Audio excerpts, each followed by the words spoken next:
Happy to have you aboard here for the Really Big Barbecue Show. Boing. We cook because we have to, and we grill because we want to. Hit me! Fine, how you doing? You have a great show. I'm a big fan. Boing. So what seems to be the problem here? This man looks like he's dead, and he's in the crackle. Charbono! It's all about the charbono, dude! Succulent fish. What? He ate 54 wieners. But listen, Lavernius, shut your face. I'm shaking like a dog shit peach seeds. We have top men working on it right now. Top men. Hey, welcome to the second hour. It's the Barbecue Central Show, where we talk about all the most important things that are happening in the live fire barbecue and grilling world. The show originating from Palm City, USA, Cleveland. Still to come on this show this evening, Sam the Cooking Guy is coming in, and Jeremy Ellis, first-time guest territory sales manager for Micallef Cigars. By the way, keep an eye out for this guy. Guy the Cooking Sam. When you see him in the chat, your mind is reading what? Sam the Cooking Guy. No, that's not who he is. That's Guy the Cooking Sam. Read carefully. Rule number 2 of the show, don't get hooked. Saw a number of you jumping in. Hey, Sam. Hey, Sam. Not Sam. Guy the Cooking Sam. Not Sam the Cooking Guy. We say good evening to those of you watching tonight through one of our video streaming platforms. You can go to facebook.com/BBQ Central Show. You can go to youtube.com/@BBQ Central Show, twitter.com/BBQ Central Show as well. There's a new YouTube poll question of the week, and we're asking everybody this. As an adult, have you been punched in the face? And be for real, 77% of you are saying, no, you have not been punched in the face. Good. Good for you. Coming up on the best moments of the Barbecue Central Show in 10 minutes or less this coming Friday, episode 328, taking you back to April 22nd, 2008. And it appears that in some instances, I have had conversations with legends of the barbecue and grilling industry, and I don't recall them. For instance, many years ago, I had a conversation with a legendary barbecuer and a legendary competitive barbecuer to boot, and business guy and pit builder and all the same, John Willingham. In fact, I'm going to hazard a guess that most of you in the chat box right now don't know the name John Willingham. Some of you, of course, do. You're steeped in that tradition along with me, but probably many of you don't. Meanwhile, I had a private one-on-one phone call for somewhere in the neighborhood of 20 minutes with one John Willingham. The problem is I don't remember any of that, not even 1 second of it. So in keeping with that tradition or trend, this coming Friday, you will hear what was the first interview I ever did with legendary barbecue cook and businessman and rub maker Byron Chisholm of Bad Byron's Butt Rub. You might be asking yourself, how is that keeping with any trend? Easy. Because I thought the first time I had Byron on the show was last year when he did a great interview. But it wasn't last year. It was 2008. I was certainly sure that that was the first time he had done the show last year. But indeed, no, I was incorrect. In fact, he was on this show for the first time when the live show was only 2 months old. I didn't have him on, back in the beginning podcast days or anything like that. But I did have him on in 2008, which is highly embarrassing. Like, how don't I remember having a conversation with Bad Byron or John Willingham? I remember the first time I had Steven Reichlin on the show. I remember when I talked to Bill Cannon. I remember when I talked to Michael Medium Rare O'Donnell, for crying out loud. I don't remember John Willingham. John Willingham didn't even want to talk about the show, or he didn't want to talk about himself. Why am I even relating this to you? Because I don't remember it. This is John finding it in a show and called me. He's like, dude, tell me about this phone call with John Willingham. I'm like, oh, huh? I never talked to him. Oh, yeah, you did. Anyway, you can subscribe to the show by visiting thebbqcentralshow.com/subscribe, where you can get not only replays of the Really Big Show, you can get the best moments of the Barbecue Central Show in 10 minutes or less. And if you want to hear a past guest or segment that has been lost in the archives, email John and let him know what you'd like to hear. John is Jon at thebbqcentralshow.com. I meant to get to this last week, but ran way over with Travis Brown that I mentioned. But I'm getting to it now because it's still as relevant a take as it was last week when I was going to run it out to you. And that is this: Traeger Grills collaborating with Louisville Slugger to create a new maple pellet. Now, my Michigan embedded correspondent on his own has continued to take Traeger to task personally on his Instagram account. So if you're interested in that kind of thing, you can find all of his reels over there. That's up to you to watch it. I'm neither encouraging it or discouraging it. I know we talked about it last week for a few moments. It was an assurity question. Sam the cooking guy took a shit all over me for being a Traeger hater, which is not fully the truth at all. But when you look into this particular collaboration, or whatever you want to call it, it is a little murky. You know, I reached out to a number of folks on this topic, and it remains unclear as to what exactly is happening. And this is what I mean. I've heard from very reliable sources, not bullshit, very reliable sources. The Traeger is buying the same billets or wood blanks that Louisville Slugger uses for their bats to make these pellets, and that they actually aren't buying scrap. However, in contradictory, there are video promos that Traeger was running a week and a half ago, and you had two guys from Louisville Slugger saying that 2/3 of the billet becomes waste as they make each bat. It becomes scrap. I have no idea what Louisville Slugger was doing with the scrap prior to the collaboration, but for the time being, it appears that they might be selling it, the scrap, to Traeger, and Traeger is making a Louisville Slugger branded Maplewood pellet for you to buy. There's a discrepancy in the information. I have somebody who was highly reliable telling me it's not scrap. They're buying the same blanks and then taking those blanks, grinding them, and doing the pellet process that way. But then you have video of two guys from Louisville Slugger saying, we're giving the scrap from the billets to Traeger, and they're making the pellets. In any event, it's coming in an 18-pound bag, and it's $28 retail cost. As I mentioned last week, for perspective, a 20-pound bag of traditional Traeger pellets is $20. So you're getting 2 pounds less in the bag, and you get the privilege of paying $8 more for said bag. Is this great marketing? Yes. Because people who are in the Traegerhood are in it. They will buy anything the Traeger makes blindly. They think it's the best thing ever. So for all the other companies out there complaining about lack of loyalty and their customer base, call Traeger up and get the freaking playbook, because they have done a masterful job at this part, without question. But squad, check me out. It's a maple wood pellet.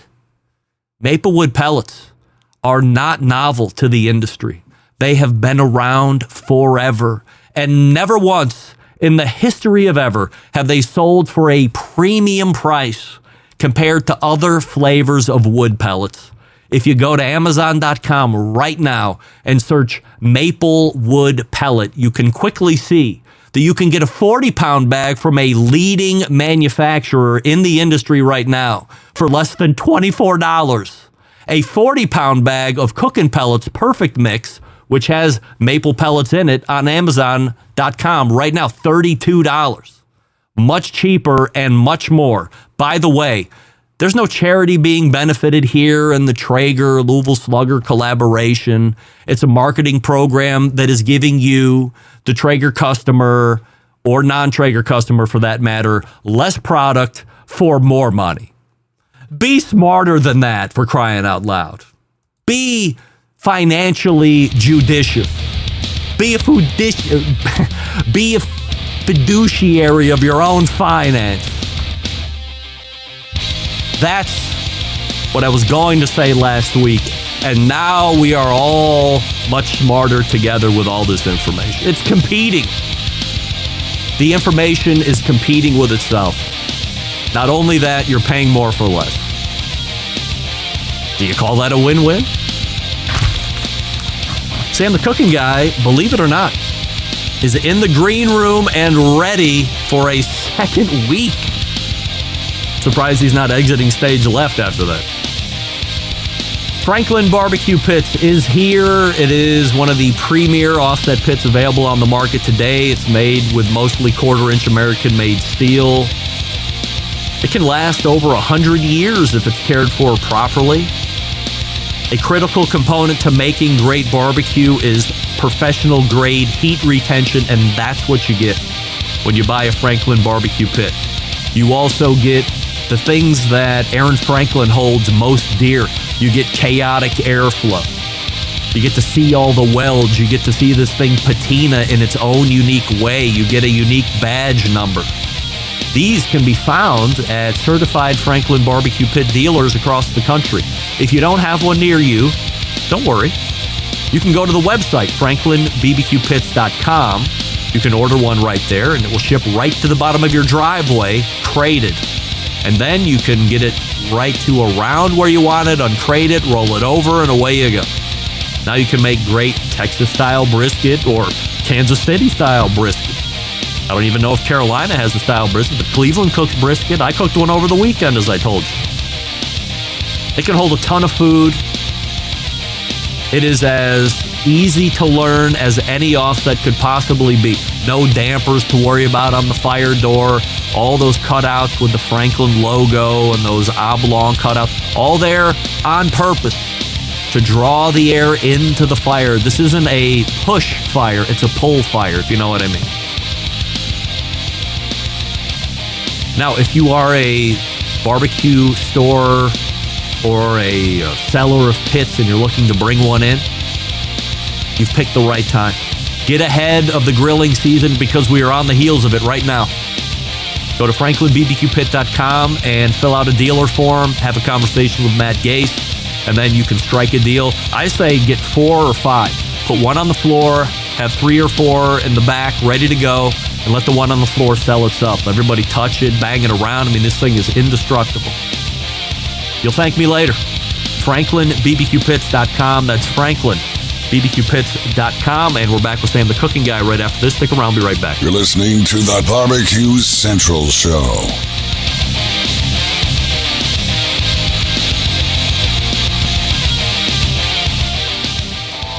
Howard Stern, Jim Rome, Dan Patrick, and Greg Rempe. The Mountain Rushmore of talk show entertainment. Now, let's get back to the Barbecue Central Show. Welcome back. This portion of the show being brought to you by Pit Barrel Cooker, the most unbelievable outdoor cooking device on the planet, available in 3 sizes, host of accessories. I love the Pit Barrel coffee mug. It's so cute. Doesn't matter if you're a beginner or a professional, it's a cooker you want to add to the arsenal. You go to pitbarrelcooker.com and order. Tell them I sent you. Might get a free gift. Who knows? In the second hour, 14 past, who do you find? A YouTube cooking personality, a cookbook author, TV show host, a Barbecue Central Show's guest Hall of Famer. It is our pal in the second week in a row, Sam the Cooking Guy. I can't believe that you are backing it up from a successful embedded correspondence segment last week. Here he is once again, our pal Sam the Cooking Guy. Sam, we have a YouTube poll question of the week that we're asking everybody. So let me get your answer to this first. Wow, that's cool. As an adult, I didn't mean to do that. I did not mean to make that shit happen. I just was. So here's what we know. Here's what all I wanted to do was say, good. I'm looking forward to the question. You can't hold up the peace sign because that makes balloons go up. You can't hold the thumbs up sign because that makes the thumbs up. That is some kind of computer what you have. What does this do? Does that do anything? No, but it's certainly giving off its own you-know-what. Just checking. YouTube poll question of the week, Sam. We're asking everybody, as an adult, have you ever been punched in the face for real? Yes or no? No. Currently, 73% of the YouTube voting public have also never been punched in the face for real. I am also in the 73%, but 27% of my audience has been punched in the face for real as an adult. I think that's shocking. You know, about a year ago, I was standing in the park. We're about half a block from a Balboa Park, huge park in San Diego. I had the two dogs. They were both on leashes in my right hand, and I had earbuds in, corded ones, and I was talking to Max. And a transient, I didn't recognize as a transient at first. Is that a nice way of saying homeless? Yeah. Okay. And maybe homeless is better, or unhoused. I don't know. Unhomed. This guy had shit going on. Yeah. Anyway, I'm not really paying attention because I'm deep in conversation. And I don't notice him until he's about 10 feet away from me. And at the 9-foot mark, he picks up speed. He walks rapidly towards me. And as he gets within about 2 feet, he takes his, I got a mic stand here. He takes his right hand and he punches. Takes a swing at you. And a huge swing. Wow. And I blocked with my left hand. And I think he got pissed off that he didn't connect, and he turned around and he started to walk away. That would have been maybe the only time. And as he walked away, I did, the stupid thing. I yelled a bunch of shit at him. Yeah. And he turned around to come back. But as I yelled and as he turned, two City of San Diego park guys were landscaping, 30 feet from me.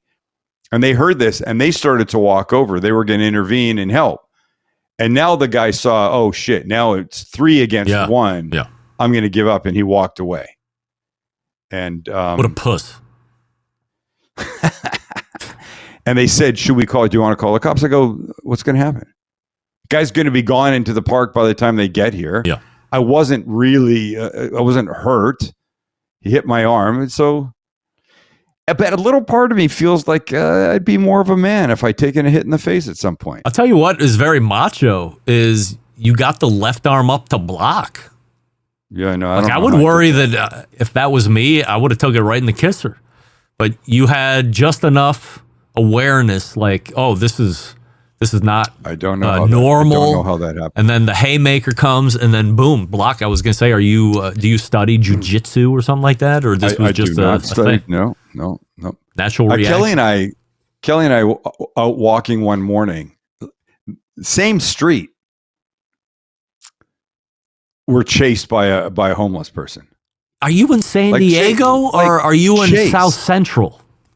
No, we're in San Diego. Wow. I didn't think that you guys allowed that to happen down there. We're out walking the dogs, and we're walking down, and then the dogs stop to pee or sniff or whatever, and you just stand there and you look around. And I see a guy, looks like he's about a block away, and he's got a big bundle of stuff. I see him put it down. Yeah. And then he walks backwards and he grabs another bundle. And then he walks past that bundle half a block and he sets that bundle down. And he goes back and he gets the first bundle. You see what he's doing? He's got a lot of stuff to carry. Yeah. He can't carry everything at once. So he makes one trip, goes gets the other one, and he's advancing down the block. And when I finally figure out what he's doing, I'm like, oh, it's a guy is transporting his stuff.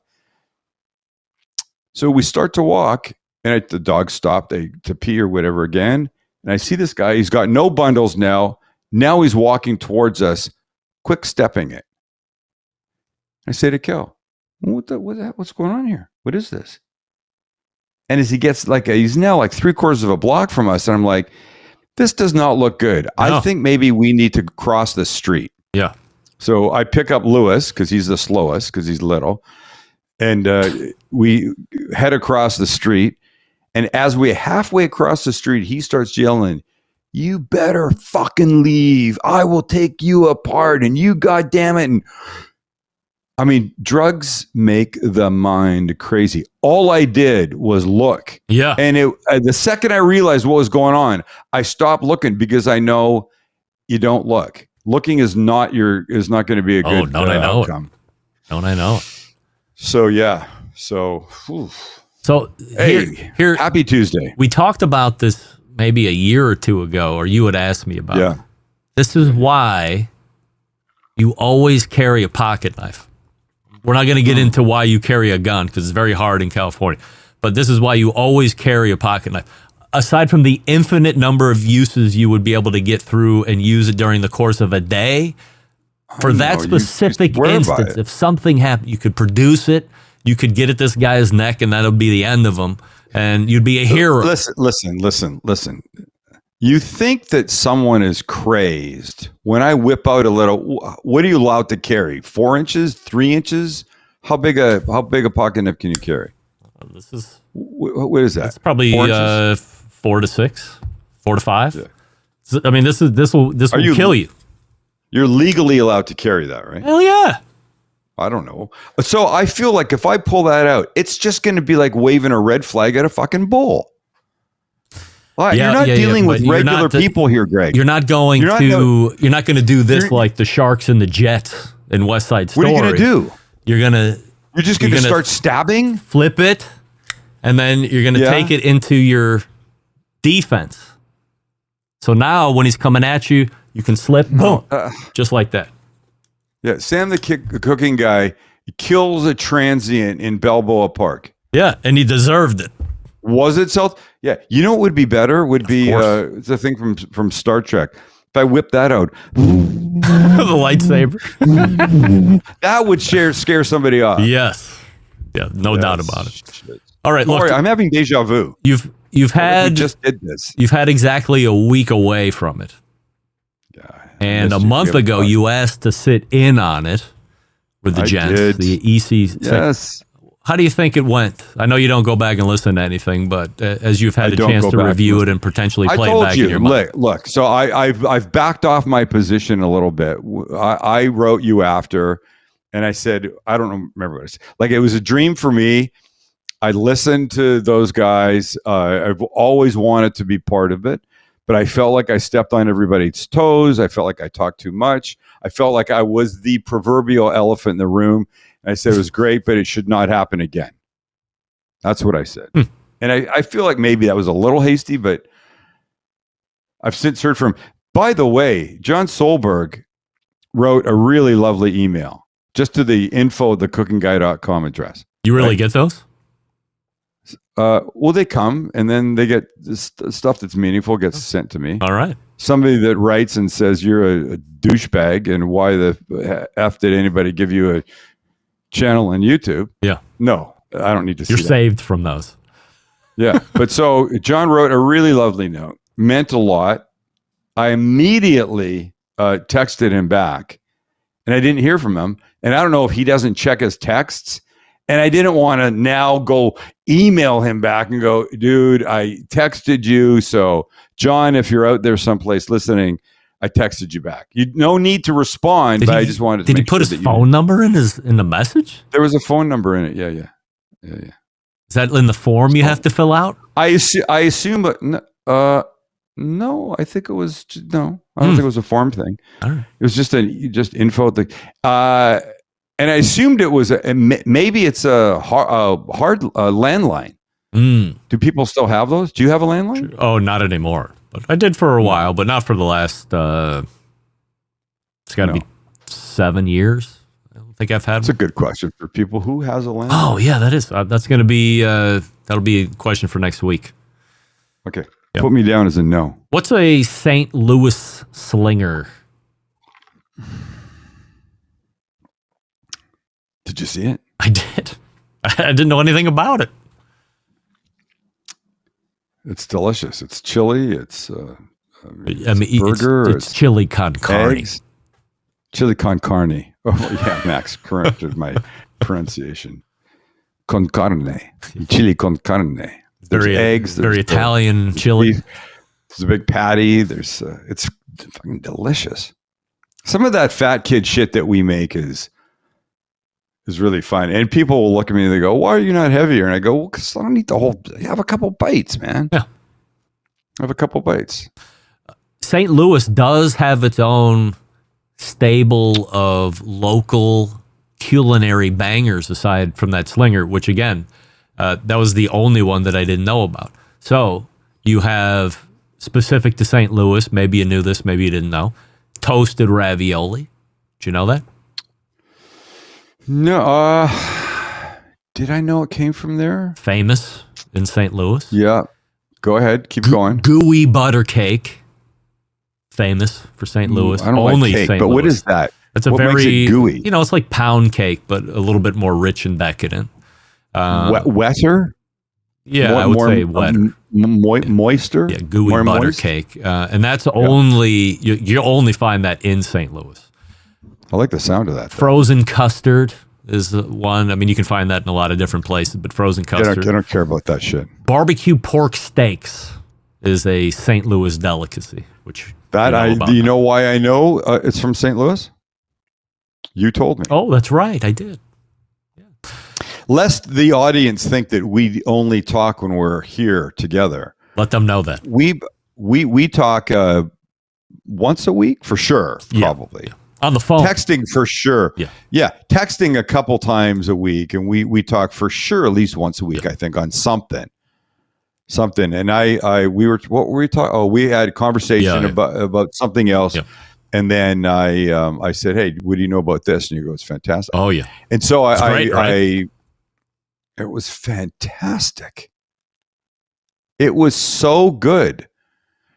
If you don't know what I'd be curious to know what because I can't convince Max that that's something worth doing. Why? Because he has a thing against pork. I don't know what it is. I know what it is. No, it's not that. Stop it. All right, we did not. I mean, yeah, go ahead. Here's some other things. So the pork steak. Okay. St. Louis style pizza is a thing. It's like tavern cut. It's super thin. I don't think I know that. Yeah. What does tavern cut mean? So instead of cut with your triangles, it's cut into rectangles. Yeah. So they call that a tavern cut. And is it that's a round pizza cut tavern cut? Yes. Yeah. Got it. Very thin. St. Louis style ribs, of course. And then the ever famous and hyper regional Provel cheese and the Mayfair dressing, which the Mayfair was a hotel back in the old days. And they were famous for their dressing. Provel cheese, I don't know, am I making up that I thought I've heard of that before? But what is it? Is a hunk of cheese with dressing on it?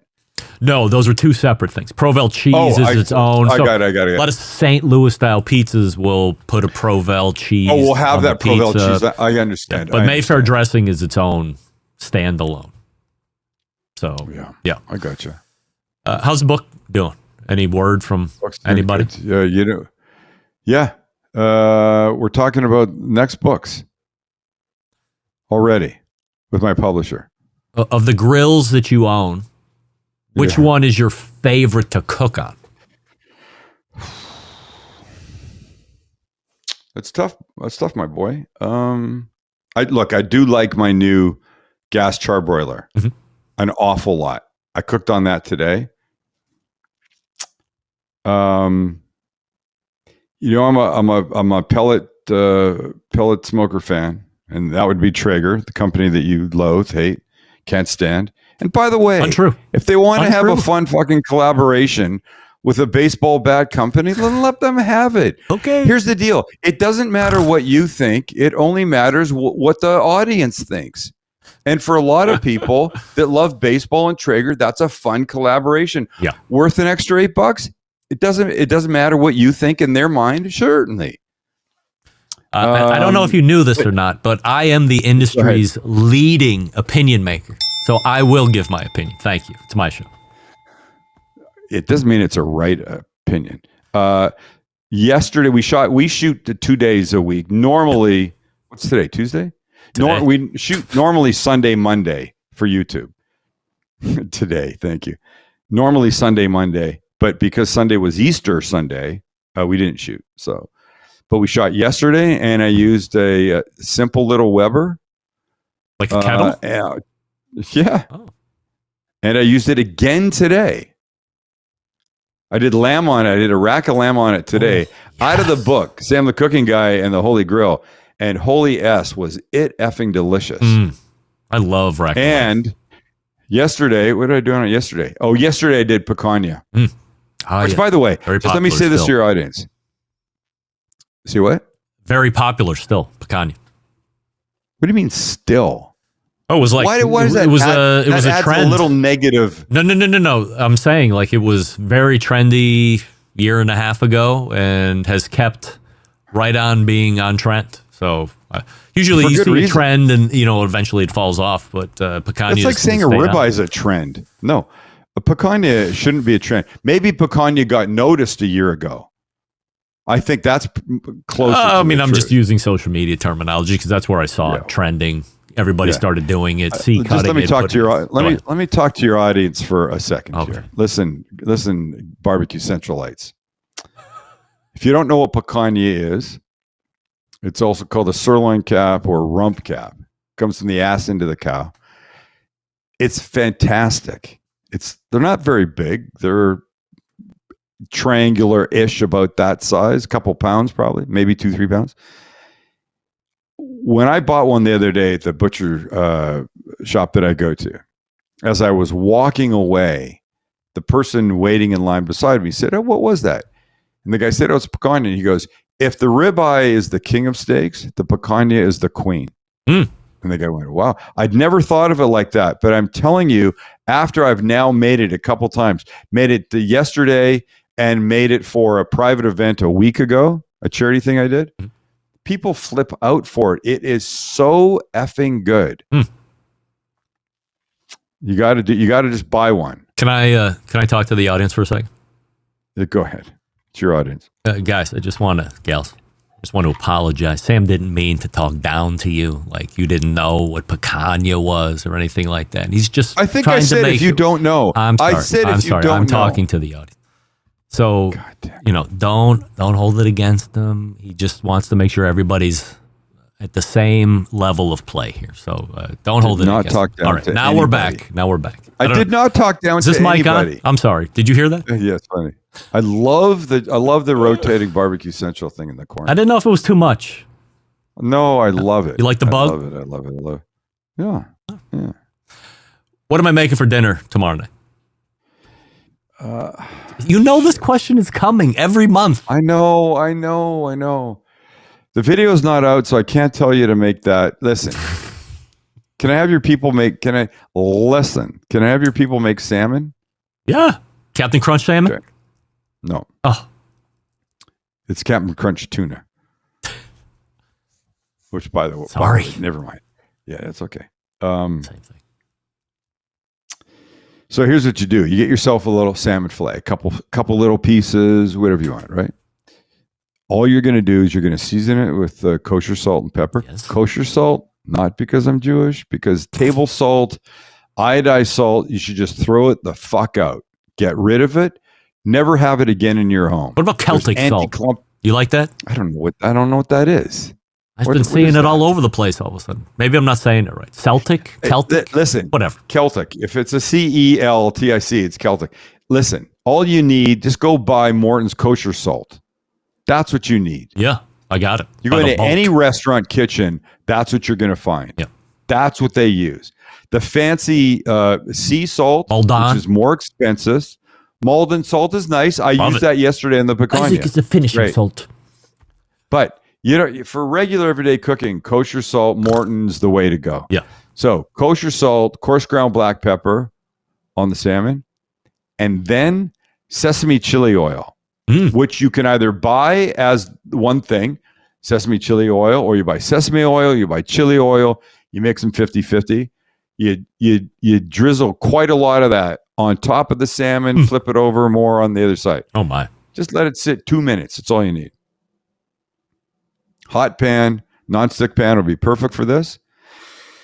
Room temp salmon, in it goes. And you can watch it cook and change color. When it gets a quarter of the way cooked, flip it over. And you're using a hot effing pan. Yeah. So you're going to get a good crust. No skin. Well, you can have skin. I take the skin off because Kelly doesn't like skin. So you cook it 25% of the way, crispy, flip it 25% of the way, take it out, lots of chopped up green onions, which you wouldn't have because you're a little bitch when it comes to onions. Yes. But the rest of the listening audience that I did not talk down to, they're going to put green onions on top. And I'm telling you, if you cook it that way, 25% flip, 25%, it'll stay medium rare in the middle. If you want to use a thermometer, you want to yank it about 125 degrees. That salmon on some steamed rice, some of the best stuff you're ever going to have. Wow. It's in this house once a week. Wow. And then if you make extra, the next day, you take that salmon cold out of the fridge, more green onion chopped up, little Japanese mayo, a little hit of sriracha. Now you've got a little salmon salad to have on a piece of toast. You could spread it on some toast and put a fried egg on top of it. You could have it like as a sandwich, crackers, that kind of thing. It's so effing good. Intentional leftovers. How about that? We should write a book. That's the point. I should write a book. What an excellent title. God, you're smart. No doubt. Why don't I listen to you more often? You should be going to Sam's website and getting it's a revamped website, as we had mentioned a couple weeks ago. So all you need to do is put in what you think you might want to cook, and then you get videos and recipes, shopping list, the whole thing. It's great. 3.68 million of you are subscribed to Sam's YouTube channel, if you can believe it. And the website, thecookingguy.com for the recipes, and for the gear, it's shopstcg, Sam, thecookingguy.com. Sam, always appreciate the time. We'll give you 3 weeks off. What? I know. Wait, why couldn't they believe it that we have that many subscribers? That's just the thing. It's just the thing you say. You go 3.68 million, if you can believe it. Yeah, but I listen to what you say. Yeah, but I say that all the time. Believe it. But I say that all the time. I can't believe Sam the Cooking Guy has 3.68 million subscribers. Yeah, but I'm not saying you want it. to find a different line. I'm not saying it in that way. Find a different line. That's how it comes out. 10 listener poll. Wow. Does it come out like that? I think I'll ask my next guest if he thought that could have been construed as offensive. By the way, if you want to get schooled up on cigars, then you're going to want to, you listen to this like on Thursday when it comes out in audio podcast. But listen to me talk to Jeremy Ellis from Micallef Cigars. Is going to blow your mind. I love listening to him. I love the fact that you guys have these in-depth conversations about cigars. And I like cigars. I like I don't know what Cohiba? size I like. No, Corona. No. I was trying to think. I love a Corona. Yeah. That would be it. Yeah. All right. SamTheCookingGuy.com. Here he is. Take the rest of the month off, and we'll see you beginning of April. Thank you. Balloons, hearts. Getting out of that before any of that happened. I think there were hearts. I think I have to get an Apple computer. That's enough is enough. Raise your thumb. You get all this weird stuff going on. Sam the Cooking Guy right there. Listen up, gang. Our friends at Big Papa Smokers have something special just for you, listeners of the show. Whether you're a seasoned pitmaster or a grilling newbie, Big Papa Smokers, the one-stop online shop for all things barbecue. For their championship rubs, mouth-watering sauces, essential accessories, they've got what you need to take your food to the next level, whether you're in the backyard or on the competition circuit. And here's the cherry on top. Big Papa Smokers is offering the listeners of the Barbecue Central show an exclusive deal. Use the promo code REMPE, R-E-M-P-E. At checkout, you get $10 off your next order of $50 of rubs, sauces, or accessories, or a combination of all of that. So you can imagine the possibilities, can't you? You can evaluate your ribs with sweet money. You can add Big Papa's Desert Gold to your chicken, or better yet, pick up Double Secret and add it to your steak. It'll blow your mind. Head on over to BigPapaSmokers.com and start shopping and saving today. And don't forget to use the promo code REMPE, R-E-M-P-E, at checkout to claim your $10 off your next order of $50 or more. You can also check out Big Papa's full line of recipes at the website cookingwithbigpapa.com. And, of course, follow him on social media for all the amazing recipes as well. We're back with first-time guest Jeremy Ellis of Micallef Cigars. Stick around. We'll be right back. You're listening to the Barbecue Central Show.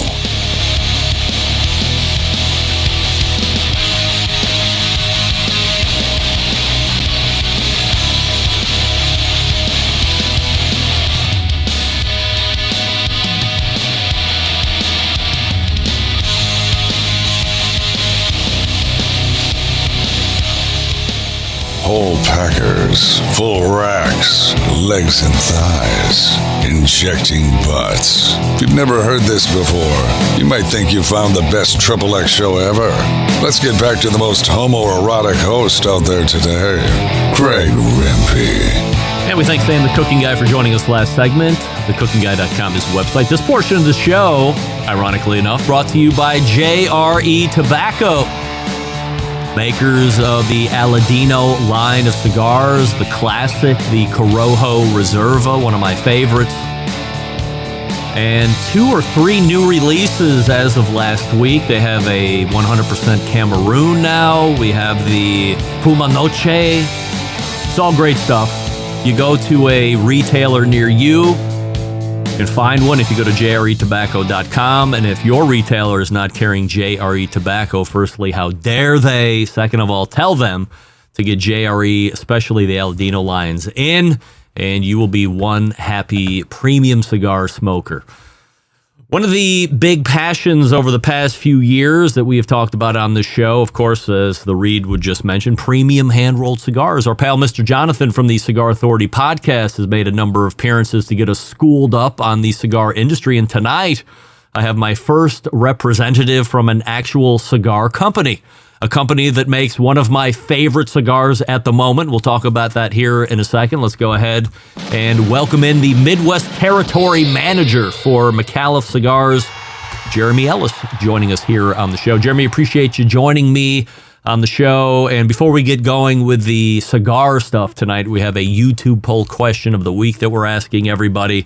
And it's this: as an adult, you have been punched in the face for real, yes or no? Yes, I have. Yes? Yes.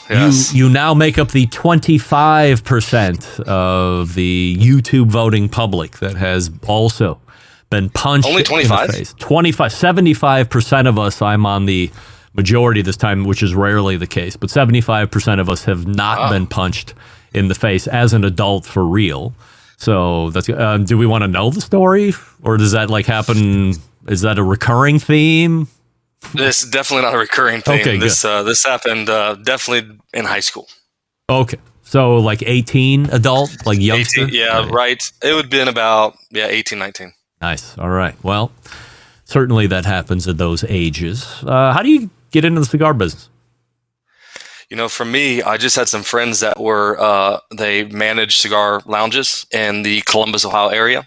And I have been smoking cigars since 2012, wanted to be in it, didn't know how to get in it. And so just put a word in with some friends, and Micallef took a guy who was teaching classes in prisons and said, we'll give you a shot. It's you're teaching, reading, math? No, I was teaching leadership, healthy relationship, employment readiness, that kind of stuff. Wow. So, are you into barbecue and grilling at all? Absolutely. Yeah. Do you like the low and slow more? Do you like the hot and fast grilling more? Or are you a fan of either or? I'm a fan of either or, but I typically cook indirectly for the most part. It's a little slower. So, yeah. Now, when you were talking about, I wanted to get in to the cigar industry, as I've come to learn. So I'm in August, that will be celebrating my 3rd year of smoking premium hand-rolled cigars. I'll spare you the story of how I got into it and why this thing almost never happened. Were you I want to farm, I want to grow the stuff, or I want to work the tobacco, or you knew you wanted to sell cigars? That was the type of cigar business you wanted?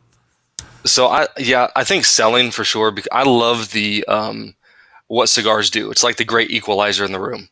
You walk into a cigar lounge, doesn't matter where you're at on your journey, you sit down, you have a good hour and a half, unless you're like Sam and smoke a Corona, then maybe 30 minutes. But for the most part, you have an hour and a half, and it's just a good way for men to connect.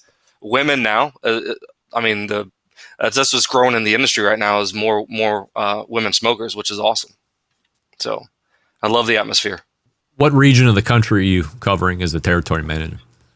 So I'm Midwest, which essentially is Michigan to Chicago, down to Nashville, to Pittsburgh and everywhere in between. Wow. How many stores are you currently servicing in that area? That's a lot. That's a big region. Yeah, I don't know the actual. I know I have over 100 accounts. So, yeah. And Micallef's the only brand you've worked for otherwise? So we are now working with All Saints with Mickey Peg. So about 6-7 months ago, that kind of marriage happened.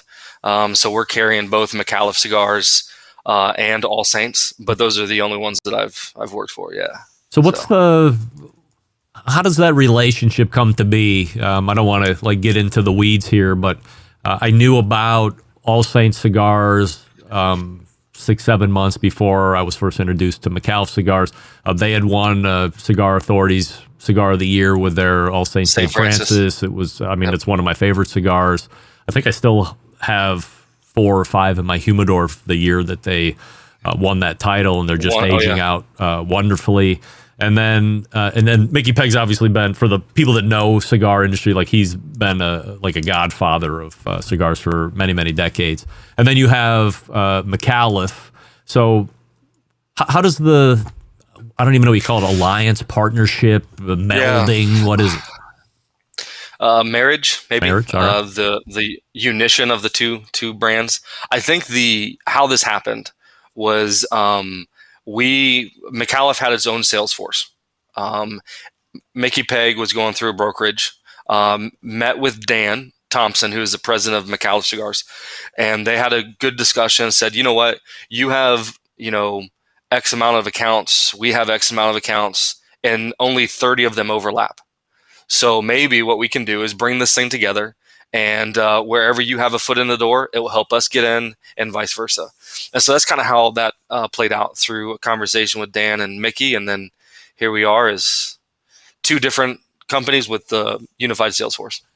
Do you find that 6 or 7 months in, if a store is carrying an All Saint, that they're more apt to now bring in a Micallef line? They're definitely more apt for conversation based on it. The thing that we battle most in the cigar industry is real estate. When you walk into a shop, they only have so much room in a humidor. And both All Saints and Micallef being kind of a boutique brand, they're not like your legacy brands like Rocky Patel and Fuente that sell themselves. It takes a little bit more sometimes for humidor managers to move the product. And so, we're always fighting for that real estate.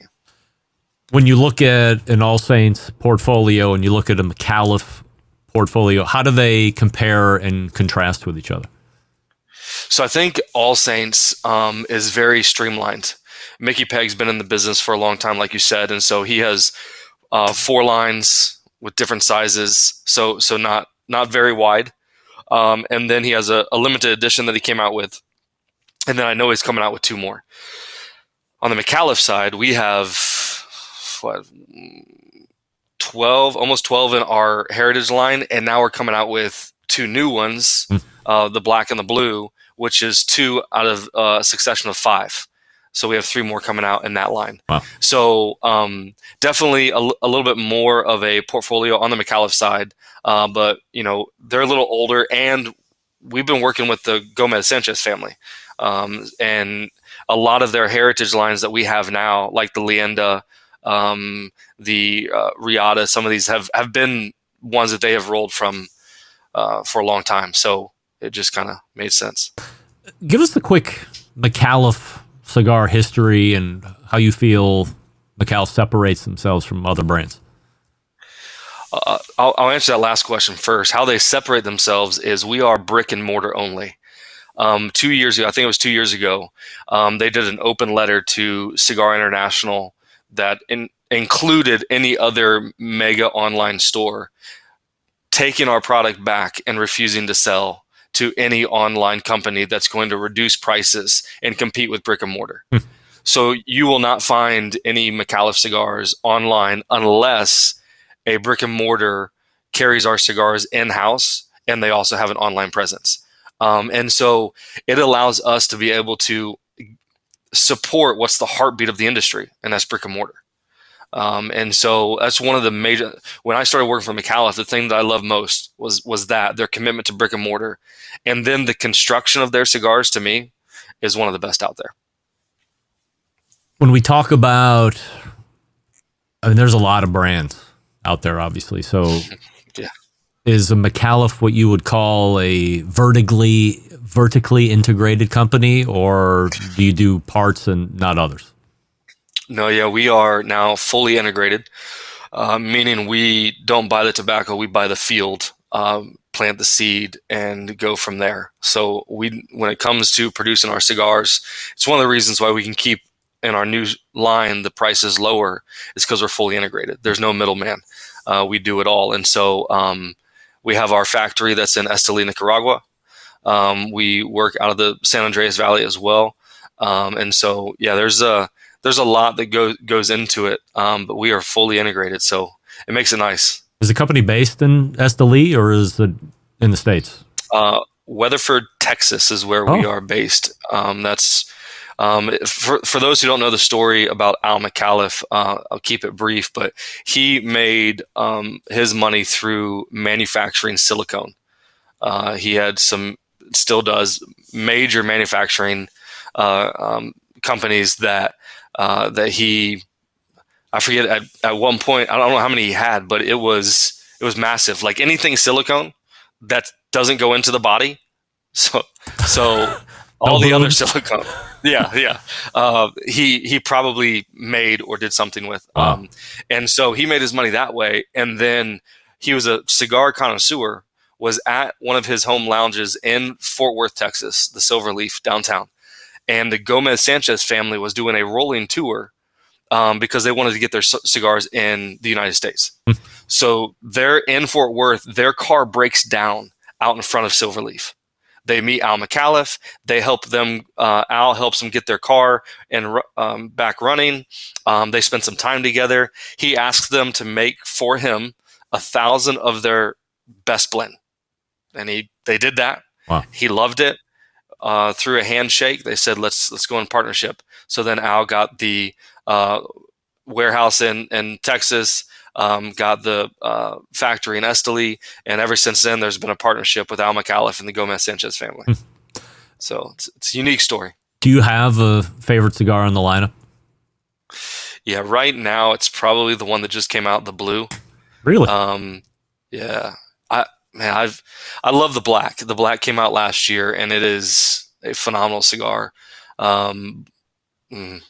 These are my favorites right now in the Micallef line. Yeah. These are the blacks. So you got The blacks. while you're looking at a Toro on the right, which is the one that's a little bit longer than the one on the left, which is a Robusto. And boy, I mean, when I have just a little less time, Robusto, of course, and if I have a little more time, the Toro's the size that won 2023 Cigar of the Year at the Cigar Authority podcast. And so in your expert way of bringing it across, they're different experiences, not like punch you in the face different, pardon the pun for the question, but they are different experiences because the Vitolas are different. Why is that the case? So obviously the part of the cigar that has the most flavor is the wrapper. And so if you have a Robusto, you're going to have a shorter cigar that's going to just be a little bit more pungent.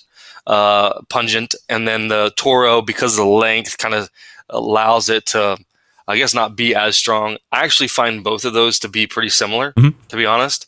So I don't think there's much difference in those sizes. You really start to see a difference in the ring gauges.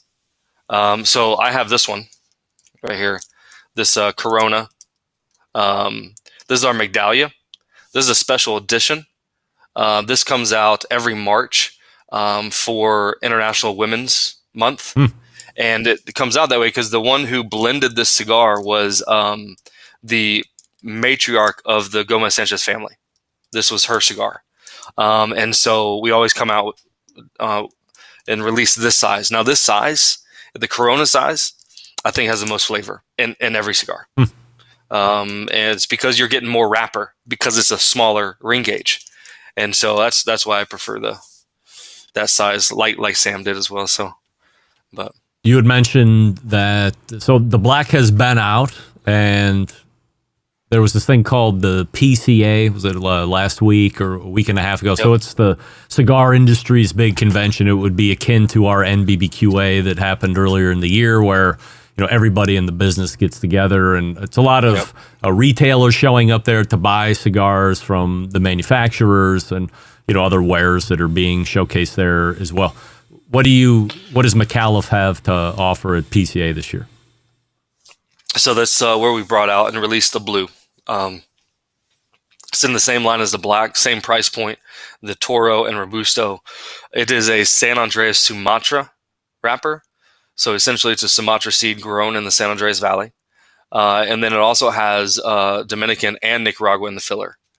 And so I think it gives another dimension in our flavor profile that we haven't had, which is why I like it.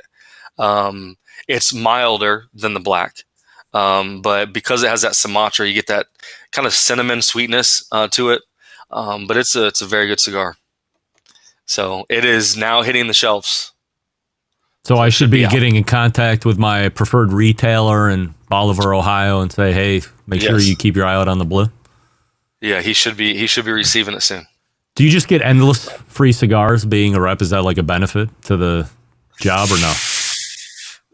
Man, there is a courtesy in the cigar world when you go to different. It's not like pharmaceutical rep handing out drugs to the doctors. Yeah, so I mean, we have trunk stock. I always have cigars on me that we have, but different states have different regulations on what I can do with that the trunk stock. So, it's one of those things that yes, I have cigars, but usually we save them for the staff at retailers. No doubt. Where are you traveling to the upcoming weeks? Anywhere where people do you have any events or like open houses? Yeah, so I have an event at Big Boys in Nashville, Tennessee on Thursday.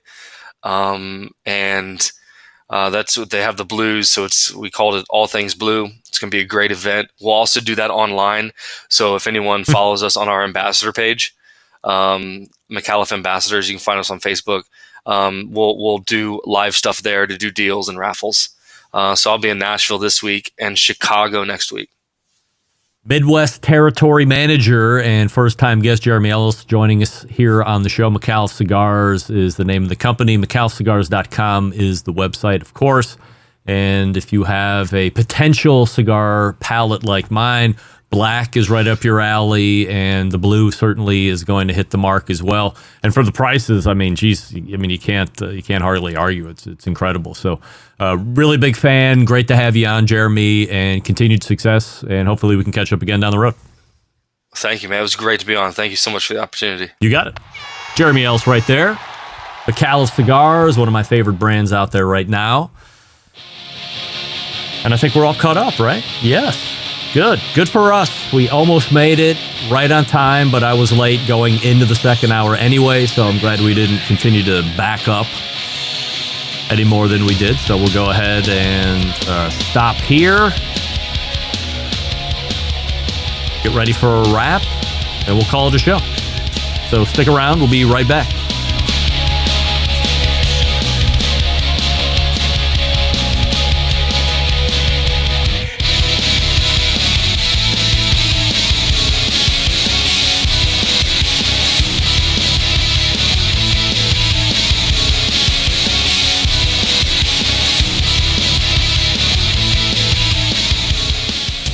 Let's get back to a guy who has more experience giving you his opinion than he actually has cooking.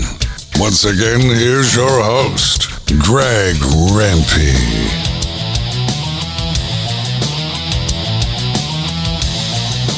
All right, welcome back, and we thank Jeremy Ellis for joining us last segment. Micallef Cigars, Midwest Territory Manager, Kentucky, Ohio, Michigan, Indiana, Illinois, Wisconsin, Western PA, West Virginia, and Tennessee. He's going to be in Nashville this Thursday for a all-blue event. MicallefCigars.com is the website. Big fan. Next month, I don't think it's this month, but next month we are going to have Justo Aroa from JRE Tobacco on this show. I'm got a whole first hour with him. I'm so excited. Big fan of his.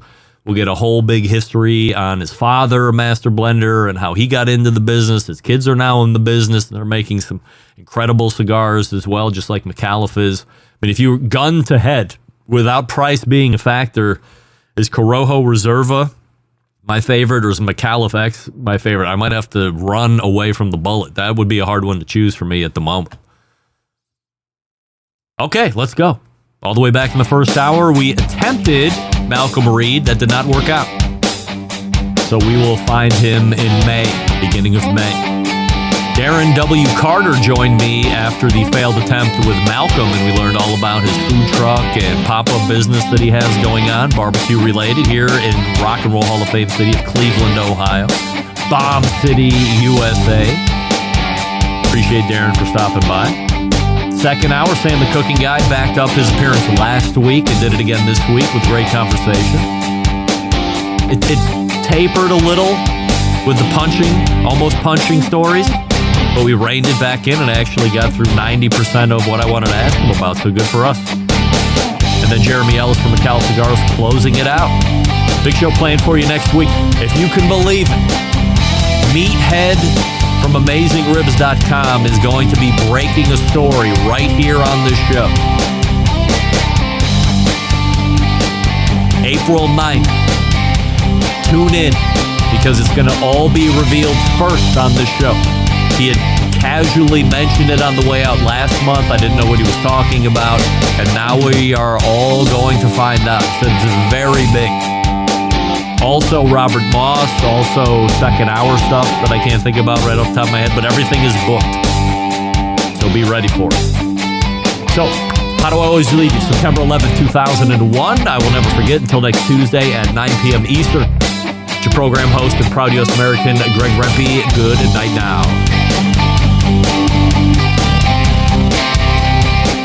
Hi, this is Bobby Rempe from Cleveland, Ohio, and you're listening to Barbecue Central.